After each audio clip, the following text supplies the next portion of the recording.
हमारे चैनल को सब्सक्राइब नहीं किया है तो उसे अभी सब्सक्राइब कर दीजिए और पास ही बेल आइकन को भी प्रेस करिए। नमस्कार छात्रों, आपकी अपने ही घर में तैयारी गणित की अच्छे से हो सके इसलिए हम आपके लिए YouTube के माध्यम से वीडियो बनाकर प्रेषित कर रहे हैं। आप हमारे वीडियो को अपना समय निकाल के अवश्य देखिए। तो आज की वीडियो है कक्षा 10वीं गणित अध्याय 4 द्विघात समीकरण की प्रश्नावली 4.3 का प्रश्न क्रमांक 1। छात्रों, प्रश्न क्रमांक 1 में दिया है यदि निम्नलिखित द्विघात समीकरणों के मूलों का अस्तित्व हो तो इन्हें पूर्ण वर्ग बनाने की विधि द्वारा ज्ञात कीजिए। इसमें प्रश्न क्रमांक 1 का दूसरा समीकरण दिया हुआ है 2x का वर्ग धन x ऋण 4 बराबर 0। आइए हम इसे हल करते हैं। हल दिया है द्विघात समीकरण 2x का वर्ग धन x ऋण 4 बराबर 0। छात्रों, सबसे पहले हम मूलों का अस्तित्व की जांच करेंगे। इसके लिए हमें विविक्त कर ज्ञात करना होगा और यदि विविक्त कर का मान धनात्मक आता है तो हम कहेंगे कि इसका अस्तित्व है। तो इसके लिए विविक्त कर ज्ञात करने के लिए सबसे पहले हम व्यापक द्विघात समीकरण ax² धन bx धन c बराबर 0 की तुलना इस दिए गए द्विघात समीकरण से करेंगे, जहां a बराबर 2 आ रहा है, b बराबर 1 आएगा क्योंकि x के सामने 1 का गुणा है इसलिए b का मान 1 आएगा और c का मान जो आएगा ऋण 4 आएगा। इसलिए विविक्त कर d बराबर b² माइनस 4ac। अब मान भरेंगे इसमें b का मान 1 है तो 1 का वर्ग ऋण 4, a का मान कितना है 2 तो यहाँ 2 आ गया और c का मान ऋण 4 है तो ऋण 4 आ गया। गुणा करेंगे तो 1 का वर्ग 1, अब ऋण गुणित ऋण यानी हो जाएगा धन और 4 चौ 16, 16 दूनी 32 तो 1 और 32 कितना हो जाएगा 33। चूंकि d बराबर 33 ग्रेटर देन 0, ठीक है, तो अतः मूल वास्तविक होंगे क्योंकि d का मान 33 आ गया, धनात्मक आ गया जो कि 0 से बड़ा है, इसलिए मूल कैसे होंगे वास्तविक होंगे। अब मूल जब वास्तविक होंगे इसका मतलब यह है कि इस दिए गए द्विघात समीकरण का अस्तित्व है। अब अस्तित्व है तो पूर्ण वर्ग विधि से द्विघात समीकरण के मूल हम ज्ञात करते हैं। तो दिया हुआ समीकरण है हमारे पास 2x का वर्ग धन x ऋण 4 बराबर 0।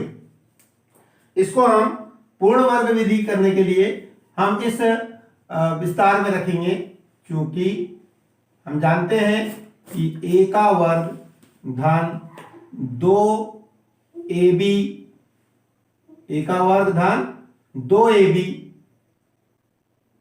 धन b का वर्ग बराबर होता है a धन b पूरे का वर्ग।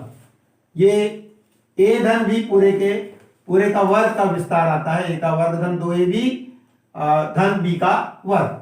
तो इसके अनुसार हम इसको विस्तारित करेंगे। अब देखिए क्या होगा, इंप्लाइज दैट ये x का वर्ग है तो पहला पद वर्ग के रूप में लाना है, तो 2 कैसे आएगा, किसका वर्ग करेंगे तो वर्गमूल 2 का, वर्गमूल 2 और x पूरे का वर्ग। देखिए x का वर्ग x वर्ग आ गया और वर्गमूल 2 का वर्ग हो जाएगा 2, तो ये पहला पद वर्ग के रूप में आ गया धन। अब ये इसको 2ab के रूप में लाना है तो 2 तो रहेगा ही, गुणित a का मान कितना है वर्गमूल 2, a का मान वर्गमूल 2 है 2x, a का मान है वर्गमूल 2x और b का मान अब क्या आना चाहिए कि हमारे पास x ही बचे। तो इसके लिए क्या करेंगे, जो ये राशि है 2 वर्गमूल 2 वो नीचे आना चाहिए ताकि कट जाएगी और x बचेगा, तो यहां लेंगे 1/2 वर्गमूल 2 आ गया। ये b का मान आ गया, तो अब b का मान आ गया तो इसको वर्ग के रूप में भी लिखेंगे, तो धन b का वर्ग यानी 1/2 वर्गमूल 2 पूरे का वर्ग। अब जब इसको हमने जोड़ा है तो इसका घटाना भी पड़ेगा ताकि समीकरण के मूल अस्तित्व पे कोई फर्क ना पड़े, इसके लिए तो 1/2 वर्गमूल 2 पूरे का वर्ग, क्योंकि यहां जोड़ा था इसलिए यहां पर घटा दिया। फिर जो लास्ट में बचा है ऋण 4, तो ऋण 4 बराबर 0। तो छात्रों इस प्रकार से ये a वर्ग धन 2ab धन b के रूप में विस्तारित हो गया। अब हम जानते हैं कि इसके विस्तार का जो संक्षिप्त रूप है वो a धन b होल स्क्वायर, तो इसको हम a धन b होल स्क्वायर के रूप में लिखेंगे। तो a का मान है वर्गमूल 2, x धन b का मान है 1/2 वर्गमूल 2 पूरे का वर्ग। ये आ गया यहां पर। अब जो बचा है शेष भाग, इसको हम 0 तरफ स्थानांतरित कर देते हैं। 0 तरफ स्थानांतरित करेंगे तो ये जो ऋणात्मक भाग है वो धनात्मक हो जाएगा और इसका वर्ग भी हो जाएगा, इसका वर्ग भी हो जाएगा और उस तरफ चले जाएगा। तो ये धनात्मक 1 का वर्ग है 1, या इसको ज्यों का त्यों लिख देते हैं अभी, 1/2 वर्गमूल 2 पूरे का वर्ग। अब ये जो धन 4 था ये उस तरफ जाकर के हो जाएगा ऋण 4, ये हो जाएगा धन 4 ऐसा। अब इसके बाद इसका वर्ग करें तो अब ये वर्ग है, इस तरफ जाकर क्या हो जाएगा, वर्गमूल हो जाएगा। तो ये आएगा 2 वर्गमूल 2x धन 1/2 वर्गमूल 2, ठीक है, और बराबर ये वर्गमूल जब होगा तो धन ऋण वर्गमूल के अंदर 2 की घात का इधर स्थानांतरण होगा तो वर्गमूल बन जाएगा और ये आ गया। और ये इसका वर्ग करेंगे तो 1 का वर्ग 1 और इसका वर्ग करेंगे 2 का वर्ग 2 दूनी 4, 2 दूनी 4 और वर्गमूल 2 का वर्ग 2, तो 4 दूनी 8 हो जाएगा, 8 हो गया। और ये आ जाएगा धन 4/1। अब देखिए छात्रों आगे, तो इसमें देखो ये वाले भाग को भी हम इधर स्थानांतरित करेंगे। तो वर्गमूल 2x बराबर ये ऋण 1/2 वर्गमूल 2 हो जाएगा धन ऋण। अब यहां पर हम थोड़ा वर्गमूल के अंदर ही इसका हम जोड़ना करते हैं। तो 1 एकम 1 धन 4 8 कितना हुआ 32 बटे कितना आ जाएगा 8 एकम 8। इसको जोड़ दीजिए अब आप, तो यह आएगा वर्गमूल 2x बराबर ऋण 1/2 वर्गमूल 2 धन ऋण, ये वर्गमूल के अंदर क्या जाएगा वर्गमूल 33, ये 1 और 2 32, 33 वर्गमूल 33 हो जाएगा। और 8 का वर्गमूल क्या होगा, देखिए 8 का हम गुणनखंड करके या इसको हम वर्गमूल के अंदर ऐसा लिख सकते हैं 4 × 2, तो 4 का वर्गमूल कितना हो जाएगा 2 और ये 2 अंदर रह जाएगा। तो ठीक है, तो इसके नीचे कितना आ जाएगा 2 वर्गमूल 2, 8 का वर्गमूल हो जाएगा 2 वर्गमूल 2, ठीक है। अब ये आएगा वर्गमूल 2x बराबर, दोनों का लघुत्तम समान होगा, दोनों के हर समान है इसलिए लघुत्तम एक ही होगा 2 वर्गमूल 2। और ये ऊपर वाले जो कहते हो तो ऋण 1 धन ऋण वर्गमूल 33 ऐसा जाएगा। अब ये वर्गमूल 2 का यहां गुणा करेंगे तो वर्गमूल 2 का गुणा यहां होगा तो वर्गमूल 2 गुणित वर्गमूल 2 यानी 2 हो जाएगा, 2 दूनी कितना हो जाएगा 4 हो जाएगा।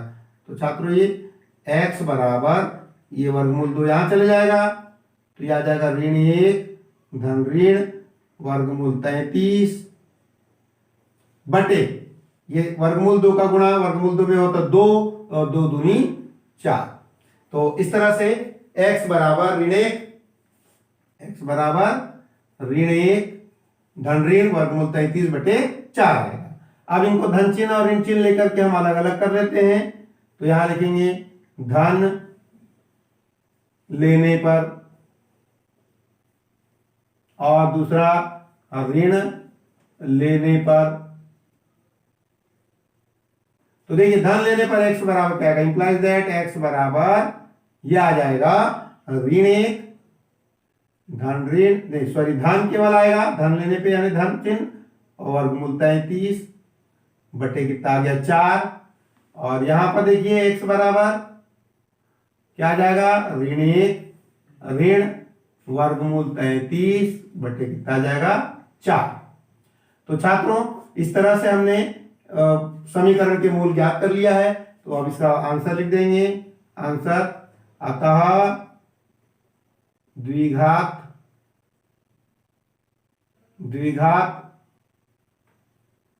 समीकरण के मूल कौन कौन से होंगे?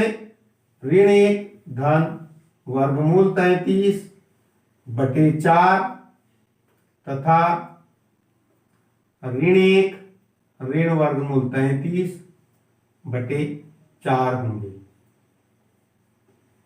तो छात्रों, इस तरह से हमने जो समीकरण दिया था उसके मूलों के अस्तित्व की जांच कर लिया पहले विविक्त कर ज्ञात करके, और जब हमें लगा कि विविक्त कर का मान धनात्मक आया यानी कि मूल वास्तविक होंगे तो मूलों का अस्तित्व है। ठीक है, तो उसके पश्चात हमने पूर्ण वर्ग विधि से इस समीकरण का मूल हमने पूर्ण वर्ग बना करके इसके मूल ज्ञात कर लिया और इस तरह से हमें इसके मूल प्राप्त हो गए। ऋण 1 धन वर्गमूल 33/4 और ऋण 1 ऋण वर्गमूल 33/4। छात्रों, यदि हमारी वीडियो आपको पसंद आई हो तो आप हमारे आगे की वीडियो अवश्य देखें और हमारा चैनल जीएस पटले को सब्सक्राइब अवश्य कीजिए यदि आपने अब तक नहीं किया है तो, और यदि पूर्व में आपने सब्सक्राइब कर दिया है तो उसे दोबारा सब्सक्राइब ना करें, अन्यथा वो अनसब्सक्राइब हो जाएगा। तो छात्रों, इसी के साथ हम अगले प्रश्न का इंतजार करें। आपको अगली वीडियो मिलेगी। धन्यवाद।